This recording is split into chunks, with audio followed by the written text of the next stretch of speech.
everyone, and welcome to the Roost. My name is Joanna, and I'm the resident dungeon master here at the Roost. And today I am going to talk to you a little bit about setting up a campaign. And if you are a new dungeon master, what you would do to go about getting ready for maybe it's your first campaign, maybe first time running a full length campaign, but basically just how to pick out a campaign that's right for your party and how to pick out a campaign that tells a story that you want to tell. So, just to kind of fit the scene, set the scene a little bit, let's say that you and a couple of your friends, maybe three or four friends, were sitting around and watching a movie. Maybe it was Dungeons and Dragons, Honor Amongst Thieves, and you say, "Hey, that seems really fun." And I've been thinking about playing D&D for a bit, but I don't know where to get started. And your group of friends say, "Hey, why don't we play Dungeons and Dragons together? We've got enough people." And you all are kind of looking around like, "Oh, yeah, I'm going to play this really cool cleric. Yeah, I'm going to play a paladin. I'm going to play this. I'm going to play that." And you all are like, "Ooh, who's DMing?" I was in that very situation when I started DMing for the very first time. And maybe you got elected to be the DM, maybe you volunteered to DM. One way or another, you are DMing your first session and you're looking at things going, this is kind of crazy. I'm going to help you through it, tell you sort of the things that I do to get going on a campaign, and hopefully make it a little bit easier because it can be a little daunting, especially if it's your first time. But just a little bit about me and how I came to DMing and running campaigns. So, for those of you who don't know, Miles, who is in all of our campaigns, him and I are married, and when we had our first child, we kind of went through that roommate phase that most couples go through. And going through that, you're trying to figure out how to be parents for the first time. That's daunting in and of itself. But how to get past that roommate phase and how to get back into just being husband and wife and being best friends. Because him and I have been friends since like high school. And, you know, he's been a major part of my life since '07, and we were really looking for a way to reconnect. And I had never played Dungeons and Dragons before, but I'm an actress, I'm a writer, and I was like, yeah, okay, gameplay, role play, that sounds cool, let's do that. And it started off with Miles and his brothers and their significant others, and the group of us were playing, and Miles was DMing, and he was like, DMing's not really my thing. And but all of us still really wanted to play. So I go, "Hey, why don't I DM?" Something that I never thought that I would do, but here we are. And as I'm sitting there trying to think about, okay, well, one, I don't even really know what's going on in Dungeons and Dragons. I've never played before. I don't necessarily know the rules. What do I do? Where do I start? And I started watching different streams, such as Dork Tales and Rogue Watson and Dungeon Dudes, all of them. Great, by the way, you should check them out. They're over on YouTube and they're just awesome. But I started watching them and I'm like, okay, this isn't as terrifying as I thought it was going to be. And I started just perusing through the player's handbook and the dungeon master's guide and kind of just like making my own notes, getting a feel for it. And I was like, okay, I'm ready to tell a story. And since that, I mean, that first campaign that I did was absolutely horrible. I had no idea. I really had no idea what I was doing, and just going through which was fine because the players didn't really know what they were doing either, and we all just kind of muddled our way through it. But as I'm now on going on close to 15 campaigns that I have run since that first incident. And I've started to develop my own little pattern on what I do. So let's talk about a couple of starter campaigns. If you are not doing a homebrew, and for those of you that don't know, a homebrew is when you are writing your own story. So you could have your own universe, you could have your own plots, your own characters, your own magic items, what have you, your own monsters, completely homebrew. Or if you are not comfortable with that and you're not much of a huge writer and you want to tell an already written story, don't worry. Wizards of the Coast and a lot of other third parties, they got you covered. So for my campaigns, I use D&D Beyond, and a lot of the times I'll take the modules that are there or the campaigns that are there, and now that I'm a bit more comfortable with the game, I tend to take them and put my own spin on them. If you're watching our Icewind Dale campaign, I have heavily homebrewed that, meaning I have taken the bones of the story and the gist of the story and just made it my own. Which is, the big thing about D&D is you want to have fun. You as the DM want to have fun, your players want to have fun. And if you have a certain story that you want to tell, or you see a a module and you're like, hey, I really like this, but I want to tweak it. Have fun, do it, make it your own. You don't have to stay just because. And it even says in the Icewind Dale book that you can take this and set this anywhere. You don't have to set it in Icewind Dale Faerun. You can take it and put it in. If you've got a homebrew universe, put it in your universe. If you want to put it in Isle out there in Wildmount, you can do that because it's all about you and your table having fun. But let's talk about a few starter campaigns. So the very first campaign that I ever ran was called Frozen Sick. If you have the Explorer's Guide to Wildmount, it is one of the campaigns in there. It is also a free campaign on D&D Beyond, which is one of the reasons why I picked it as my very first one, because free. And I, had no money. But I digress. Anyways, any of those other campaigns in the Explorer's Guide to Wildmount, they are really good starter campaigns. What they'll do and what a starter campaign will do is it gives you a format.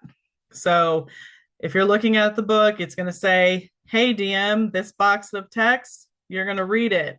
Something's bold, you're probably going to need to get a monster stat block or an NPC stat block ready. So the campaigns in Explorer's Guide to Wildmount, especially Frozen Sick, do this really well with helping new DMs.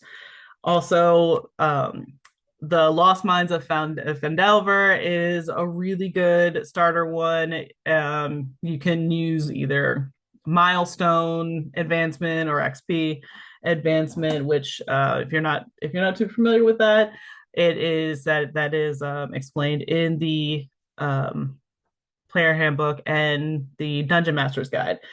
So make sure you get your hands on that. Like, yes, they might be a little bit pricey, but you're going to want the player's handbook and you're going to want the Dungeon Master's playbook. Those are essential for D&D. If you haven't watched our Heroes of the Borderland campaign yet, that is the new Wizards of the Coast starter set. It is a really good campaign if you want to use the adventures to tell your own story. So Heroes of the Borderland is set up. You have three sections of the Borderlands: the Caves of Chaos, Keep on the Borderlands, and then the Wilds. And within each of those sections, you have almost like mini adventures to play. So if you are watching our Heroes of the Borderland, or if you watched our Heroes of the Borderland campaign, you'll notice that uh, what I ended up doing was taking those mini adventures, not all of them because there's a lot, but I took a lot of those mini adventures and I strung them together to tell our own story. I took out the Cult of Chaos and put in Cult of the Dragon. One of the reasons is because I plan on tying Heroes of the Borderland into our next campaign, Tyranny of Dragons, which is the campaign we are going to break down for you and tell you how we're playing it and what we're doing as we're going through it. So, Tyranny of Dragons is um it can be a lengthy campaign because it's technically two campaigns in one. You're going to start off with Horde of the Dragon Queen, which will take your characters level 1 to 8. And then you have Rise of Tiamat, which will go 8 to 15. And when you are getting ready to set up any campaign, and again, I'm going to use Tyranny of Dragons for this video and for the videos to come in this segment of our how-to videos. Um, always read through the whole campaign first. That's one of the mistakes that I made in the very beginning. I was just so eager to jump right into a campaign. I didn't actually sit down and read the campaign. I was like, oh, I'll just read the next segment. Okay, well, my characters have already blown through the pages that I already prepared. And now or I give them a prompt and they go, oh, I want to go here. And I'm like, I haven't read that section of the campaign yet. I don't actually know what happens. Well, now if you read through it, if your characters, not if, when your players veer off track and don't stick to what you think they're going to stick to, because they never do, you already know what the campaign is telling you. You already know if they don't go point A, if they don't go your point A to point B, and they go point A to D, you know what happens there. It just kind of prepping one session at a time and only reading one segment at a time is going to end up being a little detrimental to you in the long run. The other thing is if you already know the story that the module is trying to tell, you can take the module and tell it your way. You can say, hey, the module has them go here, here, here, but I would like to veer it a little bit. Again, I'm going to use our Icewind Dale campaign, for instance. Um, I knew when I started that campaign that I was going to have a significant part of it be turning. I wanted my characters to kind of have this uneasy feeling about them. They never know who they can trust. And you think that you can trust your party, but I really didn't want them to even really trust their party. I wanted it to have this constant on edge feeling.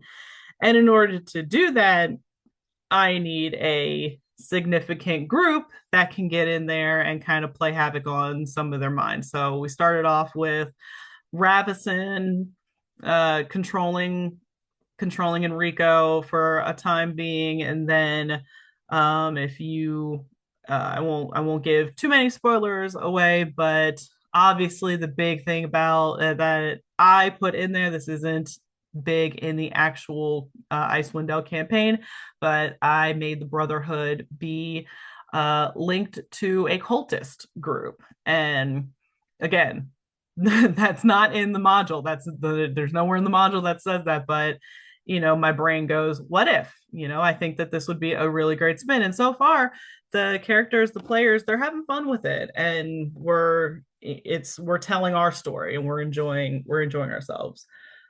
But definitely read the whole campaign. Know what you want to tell. background and lore, there's going to be a lot of it, even before you get into the first chapter of the campaign, or the first section of the campaign. That's really good for you, the DM, to know, but you don't necessarily need to have your players know all of the lore. So if you're doing a if you're doing the Stormwreck Isles campaign, for instance, which is another good campaign, you can start off with the intro and then go right into Dragons of Stormwreck Isle. So they don't the cast or your players don't necessarily need to know all of the background about this island being uh, a red dragon being buried or swallowed up by this island. They don't need to know all of that. It's good for you to know that, because if something comes up and they go, "Hey DM, what do I know about this island that we've just crashed on?" You can go, "Well, roll for history." And if they get like a nat 20, you can say, "Okay, well, you know XYZ." So another reason why you, the DM, need to know the lore. Um, your characters are going to figure it out through the story. And that's your job as the DM, is to make sure that you are presenting information to your characters as they go along, because you're going to want your players to take notes, and some of them will on their own. Some of them might not be the best note taker. Some of them might just um, be very avid, I'm just gonna listen and absorb. Or they could be like, they could be method acting. Miles had a character that we did in a campaign once, that his character didn't was not necessarily illiterate, but he didn't read. He didn't like reading, and he really didn't like writing if he knew how to write. Um, but Miles, who is a really good note taker for that campaign, decided, I'm not going to take any notes. And because my character wouldn't remember this, and the only thing my character is probably thinking about is, what can he smash next? And that was a method acting choice, and it worked out great. It was hilarious. I wanted to kill him every single session with whatever monster I had, because I just couldn't take him down. But no, we had fun. So know your lore, know the background of the campaign, and that will help you when your characters are, or when your players are asking questions. You'll be able to answer them without having to take a lot of time of looking up the information. Now, you're still going to probably look it up, because there's a lot going on in your head come game time, and you're going to be like, let me look that up. But having read the campaign fully, you're going to know roughly where to go. And that's a big thing about it. Let's get into Tyranny of Dragons and how we would set this up. So, Tyranny of Dragons takes place in Faerun, the Forgotten Realms. And it starts off in this tiny little, almost like a farming town of Greenis at the bottom of Faerun. And it starts off with this dragon that's attacking the village. There's a couple different starting points. So if you're looking at if you're looking at the first chapter, it talks about that the characters are seeing this they're seeing this dragon attack. So you can, when you're discussing with your group on starting points and where everybody is from, you can discuss, do your characters know each other?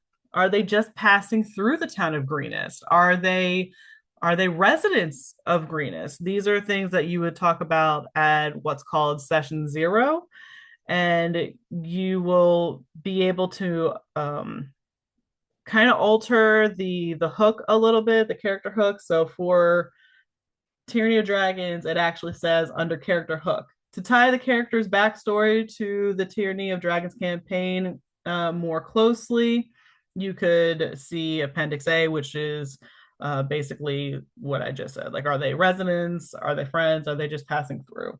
But as the characters approach Greenus, they see a blue dragon and its cult of the dragon allies are attacking the town. The cultists seek to collect treasures that they hope to present to Tiamat upon her arrival in the world. The cult has assembled a powerful force for this raid by gathering bandits, kobolds, sea swords, and other mercenary types into a small army. So that is what the characters are greeted with in that very first opening of the campaign. It's your job as the dungeon master to allude to what's happening because they maybe don't know what Cult of the Dragon is.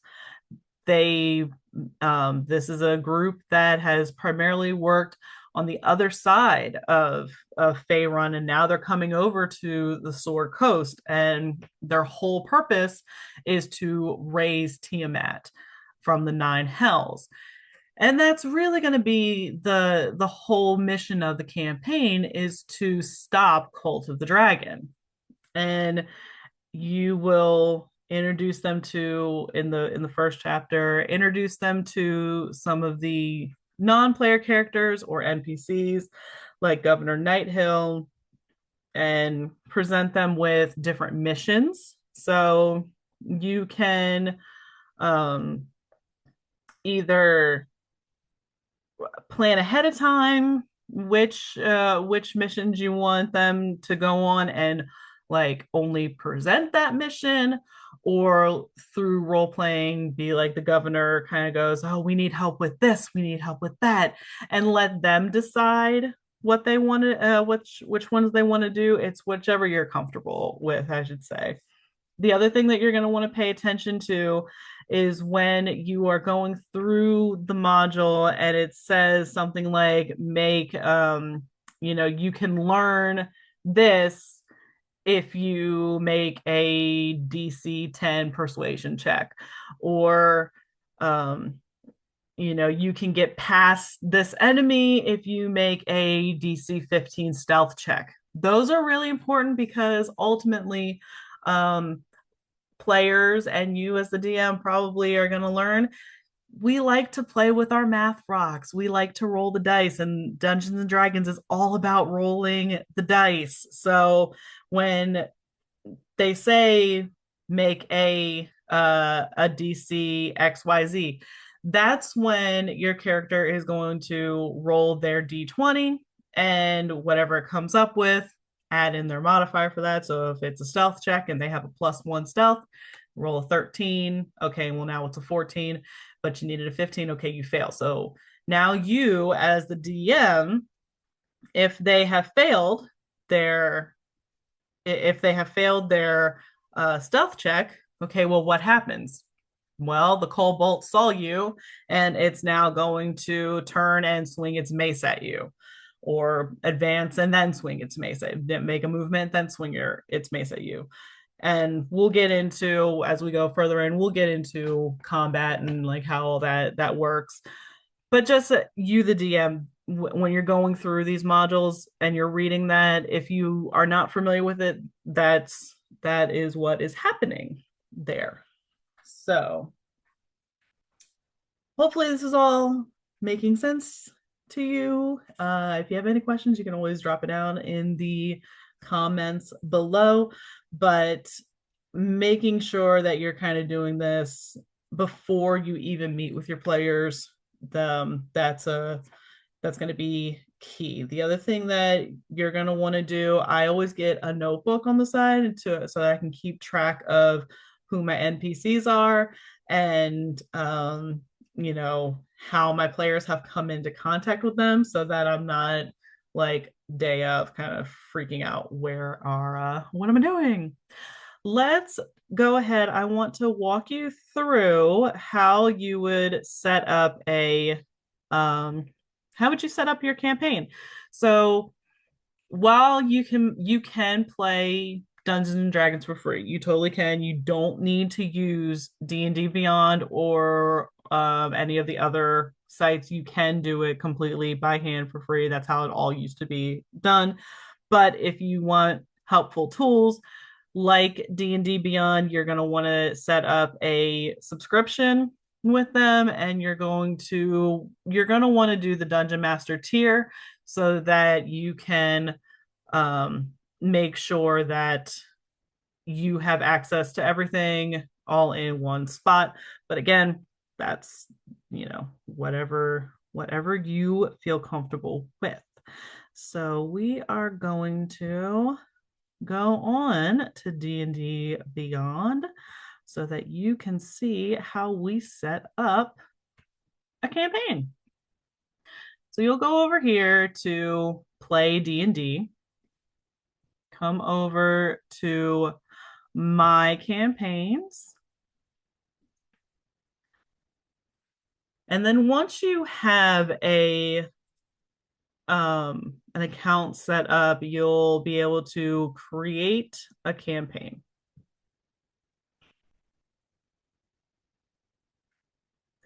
And since they are going to be playing Tyranny of Dragons, we are going to type in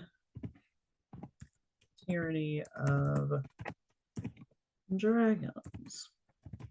And again, for the description, you don't have to be super lengthy about it.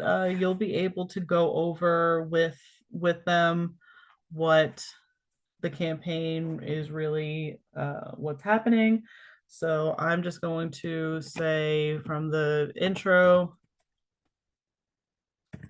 Dragonfire threatens Faerun.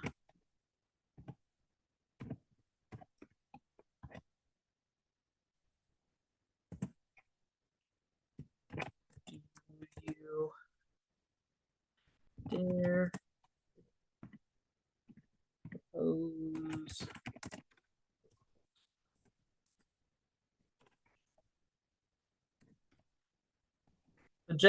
um just a simple thing. Dragonfire threatens Faerun. Do you dare oppose the cult of the dragon? And that's you can write whatever you want, however much you want in your campaign description. But then you're just going to come down and hit create campaign. And then, like I said, I have a lot of campaigns currently underway. But what you're going to want to do is when you view it, you'll come over here to copy link, and that is what you're going to be able to do to send out you'll be able to send out your campaign. Now, currently, you'll want to enable content sharing. What that does is any source material that you have purchased on D&D Beyond, or any source material that your players have purchased on D&D Beyond, they will be able to everybody in the group will have access to it. So what you'll do, I'm just going to take it off one of these other campaigns so that I can show you how to turn that on.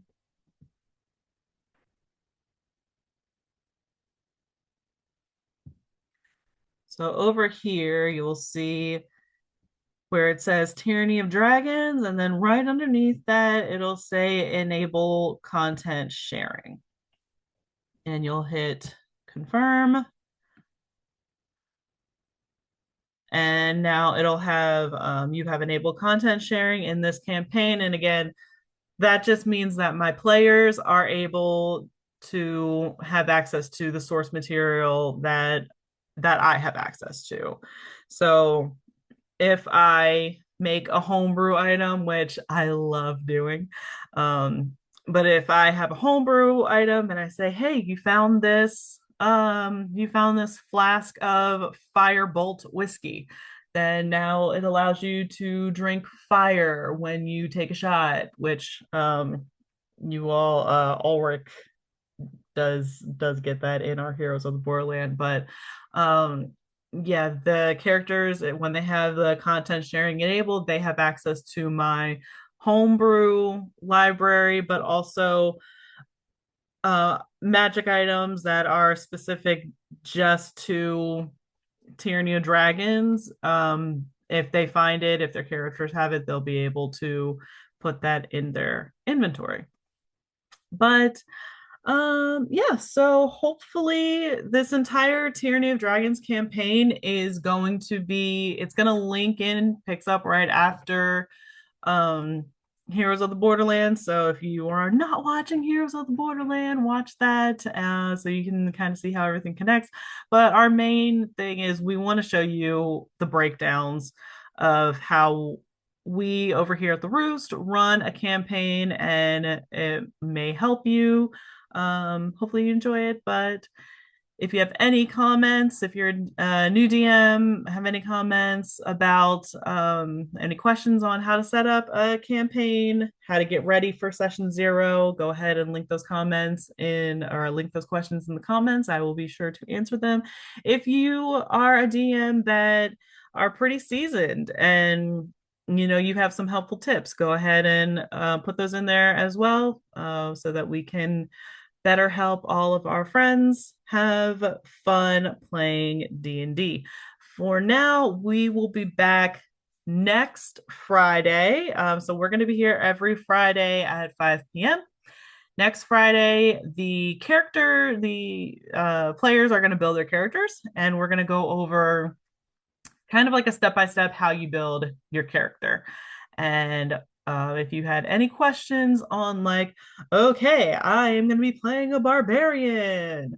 What do I do about my stats? Well, we can answer that. So make sure you tune in next week for how to build a character. For now, have a good evening, everybody.